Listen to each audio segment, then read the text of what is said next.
Easy కాదు. So సాధ్యమైనంత delay చేస్తుంది ప్రభుత్వం అయినా. సిచ్యువేషన్స్ చూస్తుంటే ఎమ్మెల్యేలపై అనర్హత తప్పదు అనుకోవచ్చు. చెప్పలేం మనం. అంటే ఒక స్పీకర్ ను తొందరగా నిర్ణయం తీసుకోమంటే మాత్రం, స్పీకర్ కు టైం లిమిట్ ఫిక్స్ చేస్తే మాత్రం డెఫినెట్ గా వాళ్ళ మీద వెయిట్ పడడం కాదు. Speaker wait వేయడు. స్పీకర్ అందరి మీద వెయిట్ వేయకపోవచ్చు. దాని నాగేంద్ర ఒక్కడి మీద వేయచ్చు. కడియం శ్రీహరికి సంబంధించి ఈ రోజు ఎమ్మెల్యే కడియం శ్రీహరి వ్యాఖ్యలు కూడా దీనికి బలాన్ని చేకూర్చాయి. ఎన్నికలు వస్తే తాను సిద్ధంగా కడియం శ్రీహరి తన కూతురికి ప్రచారం చేశారు. కడియం కావ్యకు ఆ ప్రూఫ్స్ ఉన్నాయి. కొంతమంది ఎమ్మెల్యేలు మీడియాతో మాట్లాడుతూ ఎస్ నేను కాంగ్రెస్ పార్టీలో జాయిన్ అయ్యాను, ఆ నియోజకవర్గ అభివృద్ధి గురించి అన్నారు. ఆ క్లిప్స్ ఉన్నాయి. కొంతమంది ఏమో ఆ విధంగా మాట్లాడలేదు. అంటే ఉప ఎన్నికలు వస్తే తాను సిద్ధంగా ఉన్నట్లు కడియం శ్రీహరి వ్యాఖ్యలు చేశారు. అంటే దీనిపై ఒక ఎమ్మెల్యేలకు ఒక క్లారిటీ ఉందనుకోవచ్చు. ఎమ్మెల్యేలకు అందరూ కూడా ఉప ఎన్నికలు ఫేస్ చేసిన సిద్ధంగా లేరు. ఫర్ ఎగ్జాంపుల్ బండ్ల కృష్ణమోహన్ రెడ్డి, తర్వాత పటాన్చర్ ఎమ్మెల్యే గూడెం మైపాల్ రెడ్డి, వీళ్ళు అటు ఇటు పోచారం శ్రీనివాస్ రెడ్డి. కడియం శ్రీహరి ఒకడు అంటున్నాడేమో, ఎందుకంటే ఆయన కూతురు ఎంపీ అయిపోయింది కాంగ్రెస్ పార్టీ నుంచి. కాబట్టి గెలుస్తా లేకపోతే లేదు, లేదా ఫేస్ చేద్దామని చెప్పి మొన్న రేవంత్ రెడ్డిని కాన్స్టిట్యున్సీకి తీసుకుపోయి 800 కోట్ల రూపాయలు అనౌన్స్ చేయించాడు. సో ఇక్కడ ఏం జరుగుతుందన్నది చూడాలి. బట్ అల్టిమేట్ గా నెక్స్ట్ హియరింగ్ అయితే April 2 గవర్నమెంట్ నుంచి చాలా గట్టి ఆర్గ్యుమెంట్స్ తో గవర్నమెంట్ కూడా పోతుంది.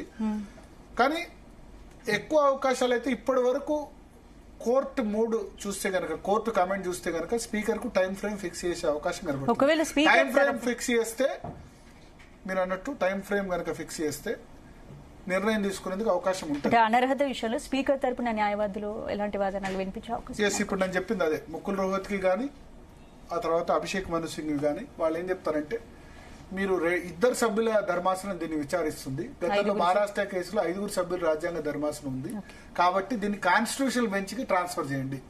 3 సభ్యులు ఉన్నా దానికి రాజ్యాంగ ధర్మాసనం అన్నారు. 5 సభ్యులు అంతకంటే ఎక్కువ ఉంటే కాన్స్టిట్యూషనల్ బెంచ్ అంటారు, రాజ్యాంగ ధర్మాసనం అంటారు. అంటే రాజ్యాంగ పరమైన మ్యాటర్స్ వినడానికి రాజ్యాంగ ధర్మాసనమే వినాలి. ఇది రాజ్యాంగ పరమైన మ్యాటరు. స్పీకర్ అధికారాలు అనేది రాజ్యాంగ పరమైన మ్యాటరు, ఏదో సివిల్ క్రిమినల్ కేసో కాదు.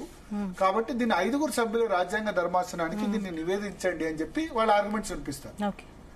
కోర్టు కూడా దీనికి పవర్ లేదు. మీరు గతంలో మహారాష్ట్ర కేసు 5 సభ్యులు రాజ్యాంగ ధర్మాసనం డిసైడ్ చేసింది కాబట్టి. అయితే ఒకటి ఉంది, ఆల్రెడీ సెటిల్డ్ మ్యాటర్ అనుకోండి, రాజ్యాంగ ధర్మాసనం ఆల్రెడీ డిసైడ్ చేసింది అనుకోండి, దానిలో మళ్ళీ రాజ్యాంగ ధర్మాసనం అవసరం లేదు, 2 సభ్యులైనా చాలు. కానీ దీనిలో స్పీకర్ టైం లిమిట్ అన్నది రాజ్యాంగ పరిధిలోకి వస్తుంది. ఇంకా మరింత డీప్ గా వెళ్లాలని చెప్పి వాళ్ళు ఏం చెప్తారంటే, మీకు అధికారం లేదు, మీరు 2 సభ్యులు కాదు, మీరు 5 దీని రాజ్యాంగ ధర్మాసనానికి రిఫర్ చేయండి. ప్లస్ స్పీకర్ కు టైం లిమిట్ మీరు ఫిక్స్ చేయలేరు, అది స్పీకర్ విస్తృతాధికారం. స్పీకర్ అన్నది లెజిస్లేటివ్, జ్యుడిషియరీ అధికారాలు వేరు, లెజిస్లేటివ్ అధికారాలు వేరు. స్పీకర్ అధికారాల్లో వేలు పెట్టలేదు సుప్రీంకోర్టు గానీ లేకపోతే హైకోర్టు గానీ వేలు పెట్టలేదని స్పీకర్ నిర్ణయించిన తర్వాత కావస్తే అది కరెక్టా కాదా అన్నది మీరు సమీక్ష చేయండి. అంతే తప్ప నిర్ణయించక ముందే మీరు పలానా టైంలోపు నిర్ణయించాలని రూల్ పెట్టకండి అని వాళ్ళు వాదించే అవకాశం ఉంది. అంటే అసలు ఈ పార్టీ ఫిరాయింపుల పైన పార్టీలు కావచ్చు, నేతలు కావచ్చు, అంటే ఏంటి వారి అవసరాలకు తగ్గట్టు వ్యవహరించడానికి? డెఫినెట్ గా ఇప్పుడు నేనేం చెప్తాను, బీఆర్ఎస్ అప్పుడు 2014లో తీసుకుంది, 2018లో తీసుకుంది. ఇప్పుడు వాళ్ళు ఏమంటారంటే మేము విలీనం చేసుకున్నాం అంటారు. మీరు మోరల్ గా అనే రైట్ లేదు కదా బీఆర్ఎస్ కూడా.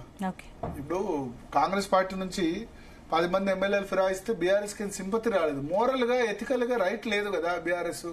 మీరు 2014లో అంటే ఓకే, చంద్రబాబు నాయుడు మీ ప్రభుత్వాన్ని కూల్చాలని ప్రయత్నించాడు, ఓటుకు నోటు కేసు అని చెప్తే ప్రజలు ఓకే కొంత వెల్కమ్ చేశారు. 2018లో నీకు 88 సీట్లు ఉన్నప్పుడు నువ్వు కాంగ్రెస్ 12 మంది ఎమ్మెల్యేలు తీసుకోవాల్సిన అవసరం ఏంది?